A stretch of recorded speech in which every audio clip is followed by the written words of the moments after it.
హైదరాబాద్ కంచగచ్చబోలి భూముల తాకట్టు వెనుక ఉన్నది ఏపీకి చెందిన బీజేపీ ఎంపీ సీఎం రమేష్ అని ఆరోపించారు బీఆర్ఎస్ వర్కింగ్ ప్రెసిడెంట్ కేటీఆర్. దీనికి సహకరించినందుకే ముఖ్యమంత్రి రేవంత్ రెడ్డి ఫ్యూచర్ సిటీలో సీఎం రమేష్కు 1600 కోట్ల విలువైన రోడ్ కాంట్రాక్ట్ ఇచ్చారని ఆరోపించారు.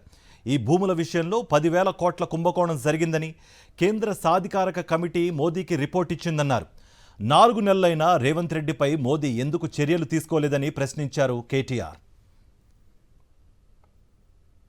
కంచె గచ్చిబౌలి భూముల విషయంలో ఈ మొత్తం భూముల అమ్మకము, ఈ మొత్తం భూములు గిరివి పెట్టి 10,000 కోట్లు ఏదైతే దొంగతనంగా తెచ్చిండ్రో ఈ లుచ్చా పని వెనకాల ఉన్నాడు, దొంగ నిన్న బయటపడ్డాడు.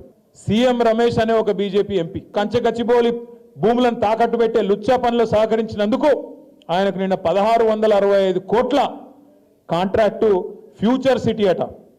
ఎవరి ఫ్యూచర్ కోసం నాకైతే తెలియదు. ఫ్యూచర్ సిటీకి రోడ్ వేస్తున్నట, ఆ రోడ్డు 1665 కోట్ల రూపాయలతో వేస్తున్నట. దానికోసం బీజేపీ ఎంపీకి కాంగ్రెస్ ముఖ్యమంత్రి గారు మరి అవార్డు చేసిండ్రు, ఆయనకి ఇచ్చిండు కాంట్రాక్ట్. నేను అడుగుతున్నా, ఇది అక్రమ సంబంధం కాదా? కాంగ్రెస్ ప్రభుత్వంలో రాహుల్ గాంధీ గారు కళ్ళు మూసుకున్నావా, పండుకున్నావా? ఒక బీజేపీ ఎంపీ ఆంధ్ర ప్రాంతానికి సంబంధించిన ఎంపీకి వస్తుంటే నువ్వెందుకు స్పందిస్తలేవు, బీజేపీ ఎందుకు స్పందిస్తలేదు? మీ ఇద్దరి మధ్యన ఉన్న లోతైన అండర్స్టాండింగ్ ఏంది అని నేను అడుగుతున్నా. సుప్రీంకోర్టు నియమించిన సెంట్రల్ ఎంపవర్డ్ కమిటీ రిపోర్ట్ ఇచ్చింది మోడీకి. మోడీ గారు ఇలా 10,000 కోట్ల కుంభకోణం జరిగింది, వెంటనే దీని మీద ఒక సాధికార సంస్థనేసి ఎంక్వైరీ చేయాలని చెప్పింది. చెప్పి 4 నెలలే, లేదు ఆలేదు. ఎందుకు మరి ఇంత కాపాడుతున్నావు రేవంత్ రెడ్డిని?